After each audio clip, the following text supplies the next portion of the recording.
In science fiction, we fear the Death Star, a weapon capable of destroying a planet with a single beam of light.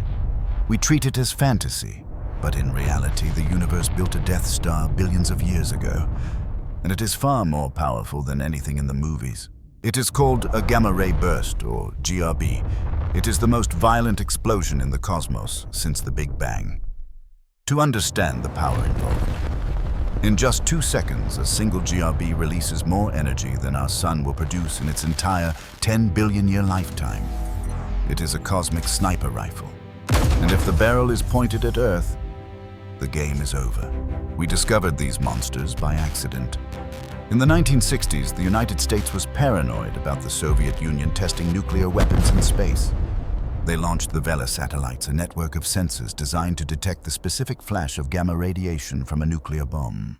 On July 2, 1967, the satellites panicked. They detected a massive flash of gamma radiation, but the military analysts noticed something strange. The signal wasn't coming from Russia. It wasn't even coming from the solar system. It was coming from deep space. We weren't seeing a bomb. We were seeing the death scream of a star. So what creates a beam that powerful? It starts with a hypernova. When a supermassive star dies, its core collapses into a black hole. Usually a supernova explodes outward in a sphere. But if the star is spinning rapidly, something terrifying happens. The rotation twists the magnetic fields into a funnel. Instead of exploding in all directions, the energy is channeled into 2 tight, coherent jets at the north and south poles. The star becomes a cannon. This is why they are so dangerous. They are focused. Think of a light bulb versus a laser pointer. A light bulb spreads energy everywhere so it gets dim quickly. A laser keeps its energy tight so it can burn things far away. A gamma-ray burst is the universe's laser. It acts like a cosmic lighthouse. Most of the time, the beams miss us. We don't see them, but if the lighthouse sweeps across Earth, we are staring directly down the barrel of the gun. We are hit by the focused energy of a dying star from halfway across the universe. There is a second way to trigger the gun: the kilonova. This happens when 2 neutron stars, the dense cores of dead stars, crash into each other. The collision is so violent that it not only fires a short gamma-ray burst, but it also rips the fabric of space-time. Interestingly, this is also where all the gold in your jewelry comes from. The universe creates precious metal and deadly radiation in the same violent heartbeat. Here is the most terrifying aspect of a gamma-ray burst. There is no alarm. We are used to disasters that give us time. Hurricanes give us days. Asteroids give us months. But gamma rays travel at the speed of light.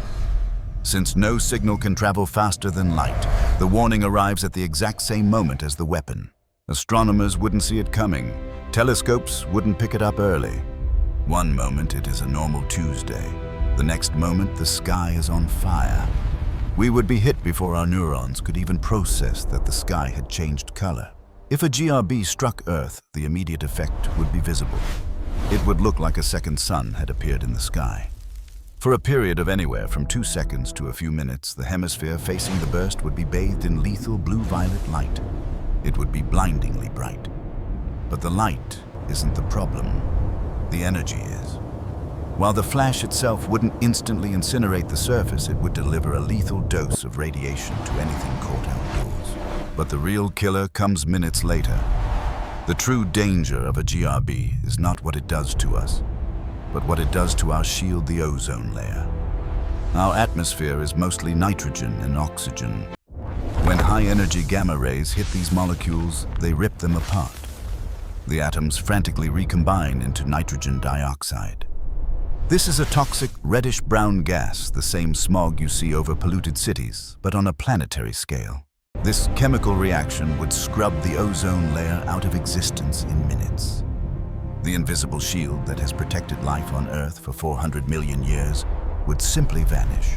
Without the ozone layer, the sun becomes a deadly weapon. Normally, the atmosphere blocks the sun's most harmful ultraviolet radiation. Now the door is open. DNA-destroying UV radiation pours onto the surface. It would be like standing inside a microwave. Anyone walking outside during the day would receive severe radiation burns within minutes. The planet would be sterilized by its own star. This triggers the domino effect. It starts in the ocean. Phytoplankton, the microscopic plants that live near the ocean's surface, are incredibly sensitive to UV light. They would die almost immediately. Plankton are the foundation of the marine food web. If they die, the krill die. If the krill die, the fish die. The ocean turns into a graveyard. On land, crops wither. Livestock starve. The flash lasts only seconds. But the hunger lasts for a generation. The horror doesn't end with the radiation. It ends with the cold. Remember that brown nitrogen dioxide smog created by the blast? It acts like a global curtain dimming the sun by up to 10%. The result is a cosmic winter. Global temperatures would plummet. We would enter a sudden violent ice age. Imagine a world where you are simultaneously being microwaved by UV radiation and freezing to death in the dark. Has this happened before? Scientists believe the answer is yes. 450 million years ago, Earth suffered the Ordovician mass extinction. It was the second worst die-off in history. 85% of species vanished. The pattern of death is suspicious. The organisms that lived near the surface of the water were wiped out. The organisms that lived in the deep ocean survived.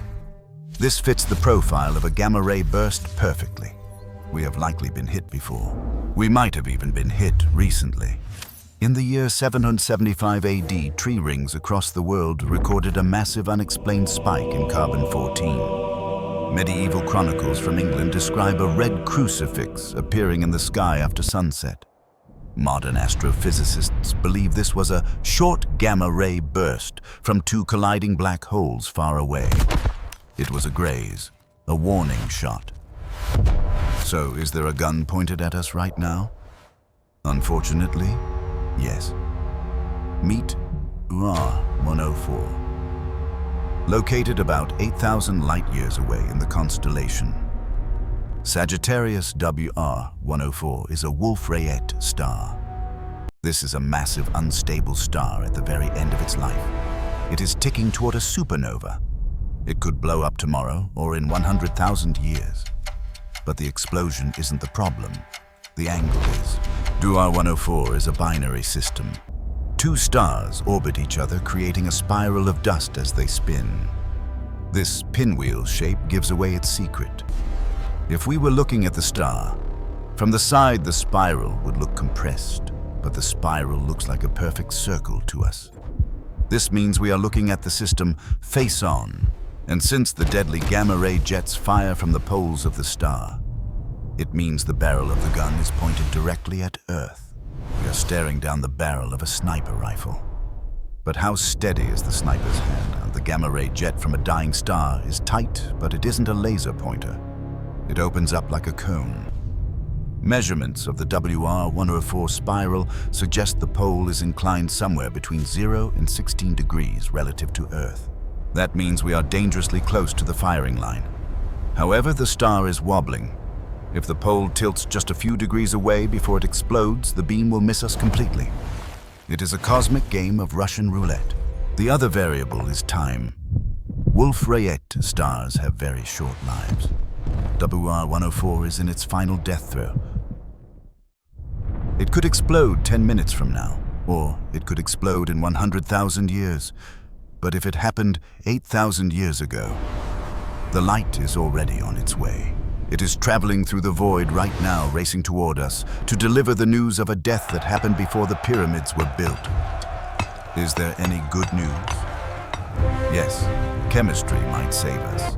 To create a gamma-ray burst, a star needs to be massive and spinning fast. But if a star has too many heavy metals, the stellar winds slow down its rotation. Our corner of the Milky Way is very metal-rich. This acts as a safety dampener. It makes it very difficult for stars in our neighborhood to form the engines required for a GRB. The gun might be pointed at us, but the ammo might be duds. This brings us back to the silence of the universe. Many astronomers believe GRBs are the ultimate great filter. In the dangerous, dense centers of galaxies, GRBs might happen so often that they sterilize planets every few million years. We exist only because we live in the quiet suburbs of the Milky Way, the galactic habitable zone. We are the lucky survivors of a cosmic shooting gallery. The story of WR104 and gamma-ray bursts teaches us a lesson about fragility. We live our lives assuming the sky is safe. We assume the sun will rise and the air will be breathable. But the universe is a violent machine. We live under a sword of Damocles. A weapon capable of ending history is hanging over our heads, held by the thin thread of probability. It shouldn't make us afraid. It should make us grateful. Every breath of oxygen, every green leaf, and every blue sky is a gift from a universe that for now has decided to miss.